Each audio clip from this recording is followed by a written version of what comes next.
¿Qué quiere decir eso?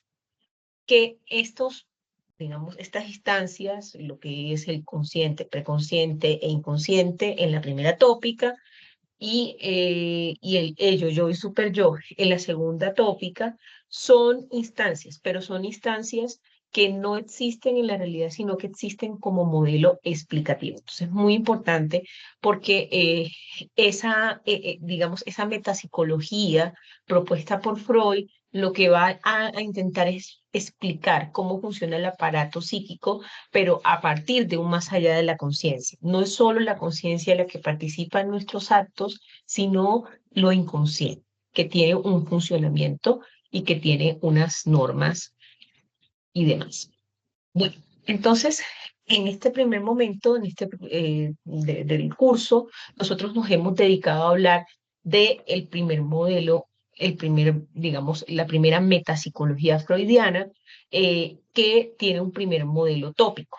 ¿Qué significa un modelo tópico? En esta metapsicología, Freud va a intentar explicar el funcionamiento del aparato psíquico a través de tres perspectivas: la perspectiva tópica, la perspectiva dinámica y la perspectiva económica. Entonces, la primera perspectiva, que es la perspectiva tópica, intenta dar una visión del aparato psíquico dividido en instancias, dividido en lugares. La palabra tópica viene del griego topos, que significa lugar. Entonces, estos lugares van a tener, digamos, cada uno una función. Entonces, dentro de esta perspectiva, Freud va a dividir el aparato psíquico en tres sistemas. Entonces, tenemos el sistema consciente, el sistema inconsciente y el sistema preconsciente. Bien, desde el punto de vista tópico, el sistema consciente es todo aquello que está determinado dentro del campo de la conciencia. Es todo aquello que nos permite conectarnos con la realidad externa en tiempo, persona y lugar, sabiendo que hoy, por ejemplo, es sábado 16 de marzo, que quien les habla es Caterine Villa y que estoy en este momento, digamos, en mi hogar, ¿sí? Entonces, el sistema consciente eh, implica, digamos, una conexión con procesos complejos como el aprendizaje, el lenguaje y el pensamiento. Ese sistema consciente no se rige solo, es decir, lo que Freud va a proponer es que, como vemos acá un poco en la figura del triángulo, es que es como la punta de ese gran funcionamiento del aparato psíquico, es lo que se puede ver, ¿sí? Y es un sistema que está regido por el proceso secundario. Freud habla de dos procesos dentro del funcionamiento psíquico en este primer modelo metapsicológico, y va a decir que el sistema o los sistemas que conforman el aparato psíquico, que en este caso son preconsciente, consciente e inconsciente, funcionan o se rigen bajo dos procesos, el primario y el secundario. El proceso secundario domina, digamos, el sistema inconsciente. ¿Por qué? Porque la energía está ligada, porque se usa el lenguaje, porque cuando estamos conscientes de lo que estamos haciendo, de dónde estamos, de con quiénes estamos, intentamos articular nuestras conductas, nuestras palabras, nuestro funcionamiento, tanto a las exigencias del mundo externo como del mundo interno. Por el contrario, el sistema primario que rige tanto el proceso inconsciente es un sistema que es primitivo, que es inicial, que sufre modificaciones a lo largo de la vida y que además busca la satisfacción inmediata. Cuando nosotros estamos conscientes de estar en un espacio, en un lugar determinado, intentamos postergar, por ejemplo, la satisfacción de ciertos impulsos. Si lo que dominara es el principio primario, la satisfacción iría enseguida, de una vez, marcada por la inmediatez. Bueno, tenemos entonces el otro sistema, que es el sistema inconsciente. El sistema inconsciente está dominado por el proceso primario, que es desordenado, que es primitivo, que busca la satisfacción inmediata, que no conoce de la lógica, que no conoce de las contradicciones y que es atemporal. En este sistema inconsciente, digamos, está todo aquello que ha sido desalojado de la conciencia, que ha sido reprimido, cuyas representaciones y afectos han salido de la conciencia, pero que permanecen de alguna manera como dormidos hasta que algo posiblemente pueda despertar eso que se desalojó de la conciencia. Entonces, ese sistema inconsciente no podemos acceder de una vez. ¿Cómo se accede? Un poco como lo que les señalaba al comienzo de esta presentación. Se accede vía los sueños, los lapsus, los recuerdos encubridores, los olvidos, los síntomas, que son todos elementos que son importantes dentro del trabajo psicoanalítico.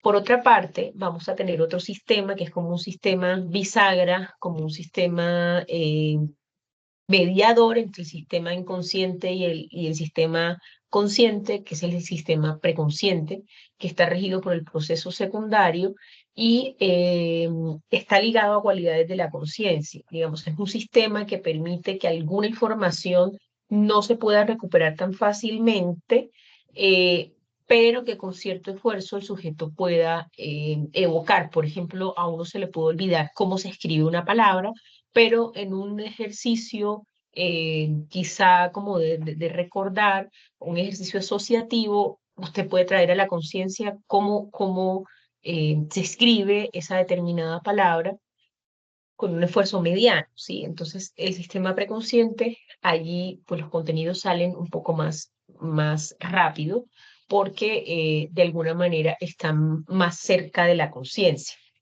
Em, Freud lo que nos quiere advertir, digamos, en este punto de vista tópico, en el que habla de distintas instancias o lugares psíquicos desde donde se desarrollan distintas actividades, lo que nos quiere decir es que en esos sistemas no funcionan de manera armónica, sino que ahí entre esos sistemas pueden haber choques. Lo que permanece en la conciencia o lo que está en la conciencia puede no corresponder con los deseos inconscientes, por ejemplo. Entonces va, digamos, a mostrar ese carácter conflictivo de la naturaleza humana. Entonces, por otra parte, dentro de este sistema topológico o tópico, como Freud lo plantea, va a existir un concepto muy importante. Freud es neurólogo, digamos, se interesa mucho por los asuntos humanos y por eso cambia la perspectiva médica para el encuentro con otro tipo de saber, que es el saber del inconsciente, y lo hace a través de la escucha de sus pacientes, donde también tenía acceso pues, a los sueños, a los lapsus, a los síntomas que estos tenían, y empieza a estudiar un poco cómo funciona esa memoria, que además hay como toda una teoría dentro de esta metapsicología de cómo funciona la memoria. Freud lo que va a proponer es que esta memoria nuestra funciona a través de lo que se llama, digamos, un modelo de psiquismo, ¿sí? Un modelo de psiquismo que implica que tenemos, que es el modelo arco-reflejo que utiliza Freud para explicar cómo funciona la memoria. La memoria funciona a través de un polo perceptivo y un polo motor. ¿Qué es un polo perceptivo? Es lo que nosotros podemos percibir a través de los distintos órganos, de los distintos sentidos que nos permiten conectarnos y percibir el mundo. Por ejemplo, la vista, el olfato, eso conectado con las experiencias que hemos tenido y con el nivel de con la fuerza que haya tenido esa experiencia sobre nosotros, va a imprimir lo que Freud denomina una huella anémica, ¿sí? Entonces, nosotros a lo largo de la vida vamos generando muchas huellas anémicas. Para que un evento pueda constituirse en una huella anémica, tiene que generar un impacto sensorial que produzca como una serie de marcas. Imagínense que digamos, nuestro aparato psíquico funciona también en algún sentido como si fuera la orilla del mar, ¿sí? Entonces usted cuando va caminando por el mar, por la orilla, eh,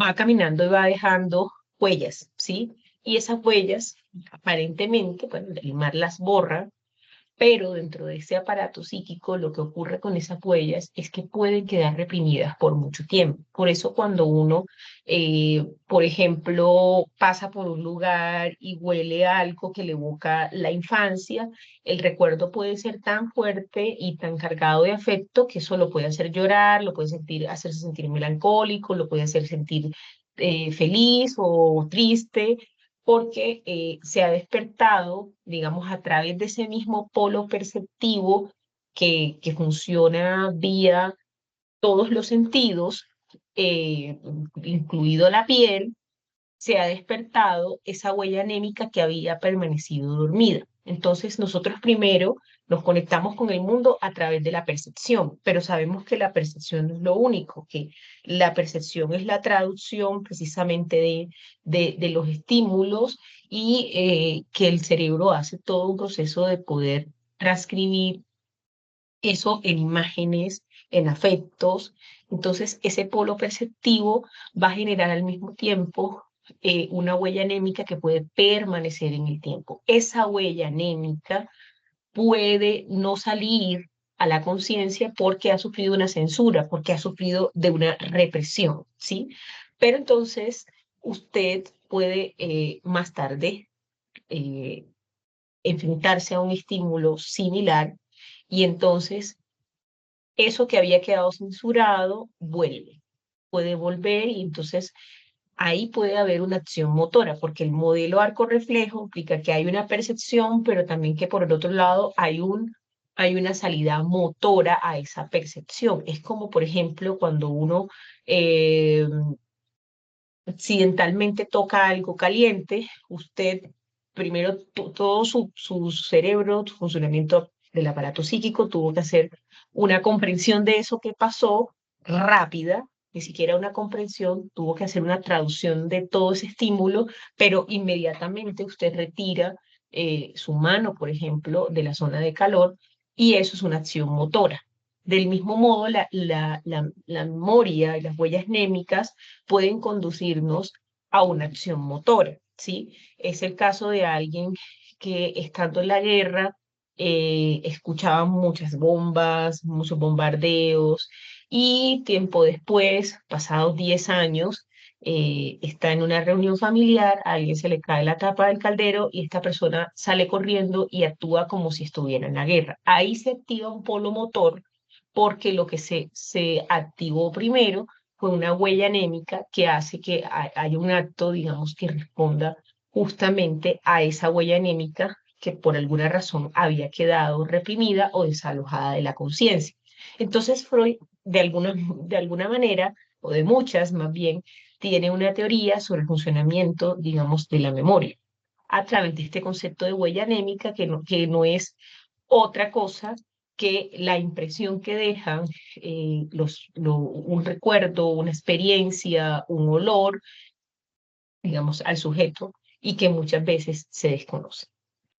Bueno, eh, habíamos dicho que ese sistema preconsciente implica, digamos, un acceso mucho más tranquilo a que los contenidos inconscientes, mucho más fácil.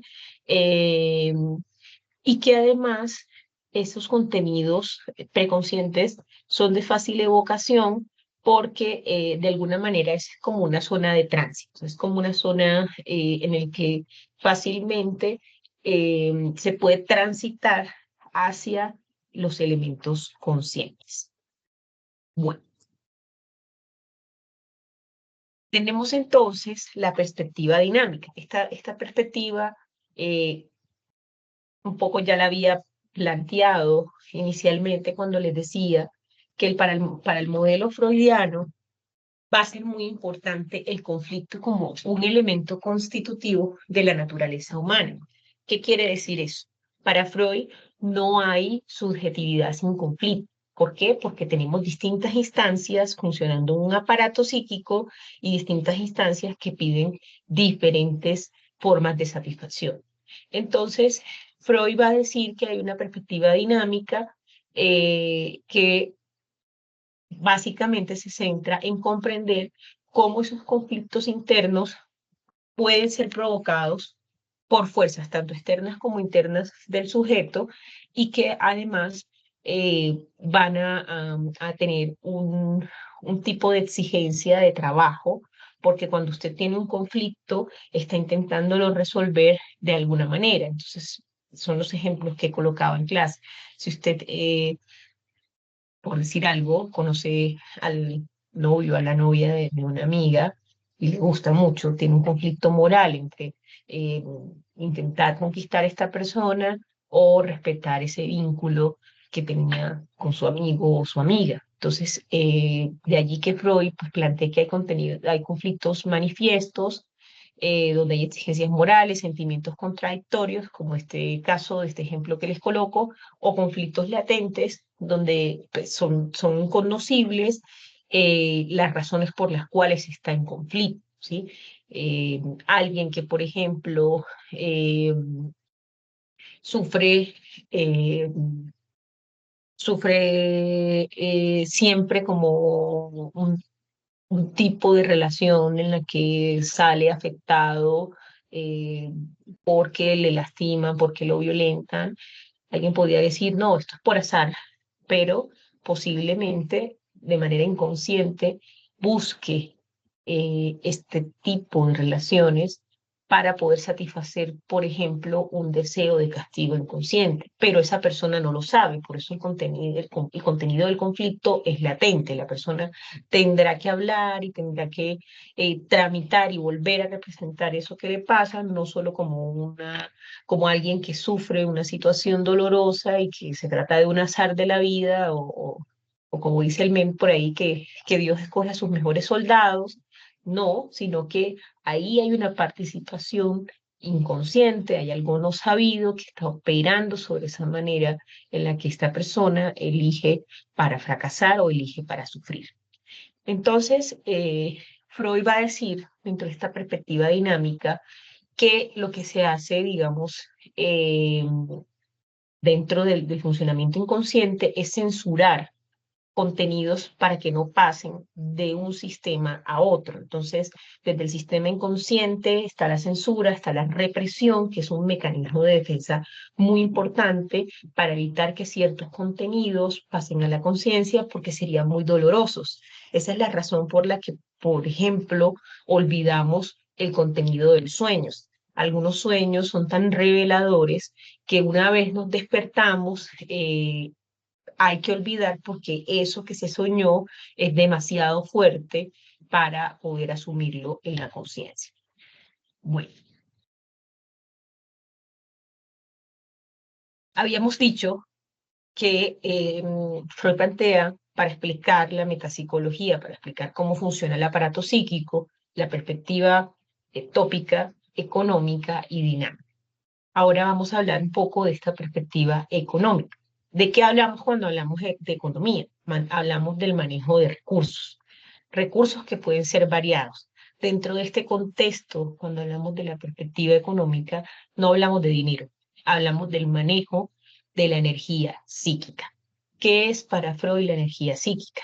La energía psíquica, bueno, en principio, volviendo a Freud, neurólogo, Freud sabe que el cerebro como tal funciona a través de impulsos eléctricos. Además, Freud está al día con la física de su época, donde se hablaba mucho del quantum de energía. Se quería estudiar un poco ese funcionamiento de la energía. Entonces Freud acuña el término quantum de energía para hablar de la circulación y distribución de la energía en el aparato psíquico. Y lo que va a decir o va a hablar del quantum de afecto propiamente, para hacer la precisión, es, es que va a plantear que ese quantum de afecto está ligado siempre a representaciones, es decir, es el valor afectivo ligado a una representación, ¿sí? Nosotros no hay palabras en el ser humano o no hay representaciones que no tengan una carga afectiva. Por eso ciertas imágenes en las películas nos hacen llorar o nos hacen reír, porque tienen una carga afectiva. Si yo les empiezo a decir cuna de bebé, ataúd, palabras, todas estas palabras tienen una carga afectiva que, bueno, que hemos ido como construyendo a lo largo de nuestras experiencias. Entonces, esa perspectiva económica tiene que ver con el manejo de esos recursos psíquicos, energéticos, que no es esta energía de la que hablan los orientales, del mandala y de todas esas cosas. No, es simplemente la energía que tiene el aparato psíquico, es el impulso que ocurre a nivel también cerebral, que el funcionamiento cerebral se da a través de impulsos eléctricos, lo sabemos muy bien a través del estudio de la biología. Entonces Freud va a decir que estos impulsos eléctricos